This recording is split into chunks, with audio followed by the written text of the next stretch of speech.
తెలంగాణ శాసన పరిషత్ సభ్యులైన అత్యంత దయాకరని నేను సభా నిర్ణయాలకు కట్టుబడి ఉంటానని, వాటిని అనుసరిస్తానని, సభా మర్యాదలను పాటిస్తానని, సంప్రదాయాలను గౌరవిస్తానని దైవసాక్షిగా ప్రమాణం చేస్తున్నాను.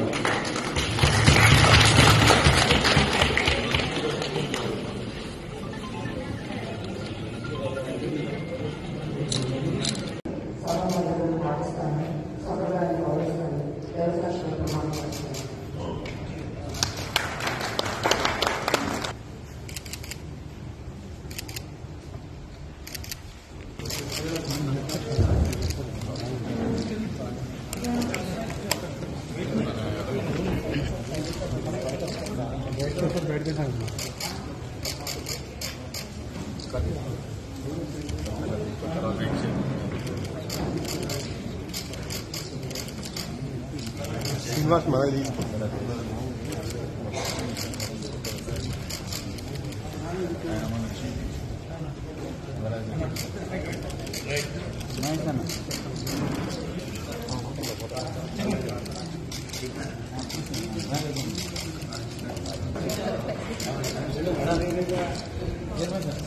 మీరు నా ఎమ్మటి పడ్డారు కానీ నా పార్టీని విలీనం చేయమని నేను మీ పార్టీలోకి వస్తానని నేను అనలేదు.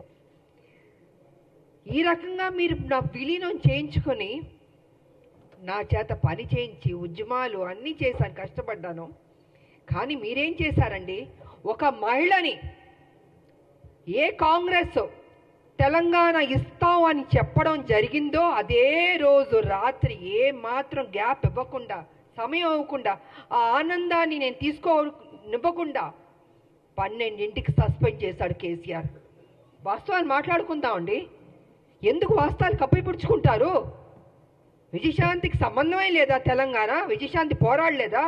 ఫర్ కైండ్ ఇన్ఫర్మేషన్ 1998 నా రాజకీయ జీవితం మొదలైంది బీజేపీ నుంచి. ఇది అందరికీ తెలిసిన సత్యం. ఒక ఓటు 2 రాష్ట్రాలు అనబట్టే నేను వెళ్ళాను. కానీ వాళ్ళు నిలబెట్టుకోలేదు. అందుకే బయటకు వచ్చి తల్లి తెలంగాణ పార్టీ నడిపించాను. నేను ఒక మహిళగా ఆల్మోస్ట్ 4.5 to 5 years నేను ఉద్యమాలు చేశాను. అప్పుడు కేసీఆర్ గారు ఎక్కడున్నారంటే ఆయన టీడీపీలో ఉన్నారు. ఆయన టీడీపీలో ఉండి ఆయనకి మంత్రి పదవి ఇవ్వలేదు కాబట్టి అప్పుడు బయటకు వచ్చి ఆయన ఉద్యమం ఎత్తుకున్నారు. అప్పటికే నేను ఉద్యమం అన్నది స్టార్ట్ చేశాను. ఇది తెలుసుకోవాలండి. కొంచెం వెనక్కి వెళ్ళి, బహుశా అందరికీ తెలుసు కానీ తెలియనట్టు నటిస్తుంటారు. అంటే ఒక బురద జల్లడం కేసీఆర్ ఒక్కడే కాదండి, ఆయన సొత్తు కాదు తెలంగాణ. 1200 మంది చనిపోయారు తెలంగాణలో. ఎంతోమంది త్యాగం చేశారు, ఎంతోమంది కొట్లాడారు. దాంట్లో ఒక ఆడబిడ్డగా నా వంతు నేను కృషి చేశాను. నేను అలాంటిది ఈరోజు ఒక ఎమ్మెల్సీ వచ్చినందుకు ఎలా వచ్చింది, ఎందుకు ఇచ్చారు, ఏం చేశారు, ఆవిడ అక్కడ ఏంటంటే ప్రశ్నలో. తెలంగాణ పార్లమెంట్లో 2 ఎంపీలు వెళ్ళారు కదా, 2 వెళ్ళినప్పుడు కొట్లాడుతున్నప్పుడు కేసీఆర్ ఎందుకు ఎగ్జిట్ అయిపోయాడండి? చివరిదాకా ఉంది. ఆ రోజు మా ఎంపీలు, కాంగ్రెస్ ఎంపీలు అందరూ ఉన్నాం, పెప్పర్ స్ప్రేలు కొట్టారు. నార్త్ ఎంపీలు అందరూ చిత్తక బాదుతున్నారు మమ్మల్ని ఎంపీని. నేను మీరా కుమార్ గారిని ఇలా పట్టుకుని నిలబడ్డాను. నేను ఇంత చేస్తే ఇదండి మీరు మాకు చూపించే కృతజ్ఞత? ఇదా మీ కుట్ర బుద్ధి? అంటే మీకు బడుగు బలహీన వర్గాలంటే నచ్చదు దొర, మీ దొర బుద్ధి ఏదో చూపించుకుంటున్నారు. అందుకే నిన్ను దొర అంటున్నాను నేను. బడుగు బలహీన వర్గాలకి గౌరవం ఇవ్వడం నేర్చుకోండి. అదే బడుగు బలహీన వర్గాలు బీసీ కానీ, ఎస్సీ కానీ, ఎస్టీ కానీ, మైనార్టీ కానీ లేకపోతే మీరు ఈరోజు ఈ పొజిషన్లో ఎక్కడ ఎలాగుంటారు? మీరు గతంలో ముఖ్యమంత్రి ఎలా అయ్యారండి? మీ దొరలు ఒక్కళ్ళే వేస్తారా? ఇంతమంది ఓటు వేయబట్టి మీరు ముఖ్యమంత్రి అయ్యారు, ఇంతమంది త్యాగం చేయబట్టి మీరు ముఖ్యమంత్రి అయ్యారు. అది గుర్తుపెట్టుకోండి దొరగారు. నిన్న వేయడం కాదు రాములమ్మ మీద, మీలా పిరికి బంధం నేను మాత్రం కాదు. గచ్చున్న మహిళని, త్యాగం చేసిన మహిళని, నా ఆస్తులు అమ్మి పెట్టాను తెలంగాణకి. ప్రతిరోజు మీరు నన్ను అవమానించారు, నాతో పని చేయించారు, నేను ఉద్యమాలు చేశాను. నా పార్టీ, నా తల్లి తెలంగాణ పార్టీ ఉంటే మీరు హింస పెట్టి ఆ రోజు జయశంకర్ గారిని నా దగ్గర పంపించి విలీనం చేయండి అని చెప్పింది మీరు కాదా? నేను విలీనం చేస్తానన్నానా నేను? సరే, ఇద్దరూ తెలంగాణ కోసం కొట్లాడుతున్నప్పుడు వేరువేరుగా వెళ్ళకూడదని ఒక దీంతో పెద్ద మనసుతోటి నా పార్టీని నేను విలీనం చేయడం జరిగింది. అంతేగాని వేరే ఏదో ఆలోచనతో మాత్రం కాదు. ఎందుకు చెప్తున్నానంటే అసలు తెలంగాణకి విజయశాంతికి సంబంధమే లేదన్నట్టు మాట్లాడుతుంటే చాలా అసహ్యంగా కూడా ఉందండి. ఒక ఆడబిడ్డని మెచ్చుకోవడం నేర్చుకోండి. మీకు మెచ్చుకోవడం మనసు రాకపోతే నోరు మూసుకొని కూర్చోండి. అంతేగాని మీ ఇష్టం వచ్చినట్టు ఎందుకు ఇచ్చారంటే ఇచ్చారండి కాంగ్రెస్ ఒక ఎమ్మెల్సీ. ఆ ఎమ్మెల్సీ ఇచ్చినందుకు కూడా మీకు అంత బాధ వేస్తుంది బీజేపీకి, టీఆర్ఎస్ అంటే. మా రాజకీయ నాయకుల శత్రువులారా బంద్ చేయండి. మా ఉద్యమ నాయకులు మేము మిమ్మల్ని వదిలిపెట్టాం. మీరు చేసే మోసాల్ని తెలంగాణలో ఏ రకంగా మళ్ళీ మీరు ఎంటర్ అవ్వాలనుకుంటున్నారో ఇంకో విషయం కూడా నేను చెప్పదలుచుకున్నారు. బీజేపీ ఏం చేయబోతుందంటే నెక్స్ట్ స్టెప్ ఏ తెలంగాణ వ్యతిరేకించిన శక్తులు ఉన్నారో వాళ్ళందరినీ మొత్తం తిప్పబోతున్నారు తెలంగాణలో. మళ్ళీ బ్యాక్ టు స్క్వేర్ వన్ని తెలంగాణ తీసుకురాబోతున్నారంటే వాళ్ళ పెత్తనం ఉండాలి. వ్యతిరేకించిన శక్తుల్ని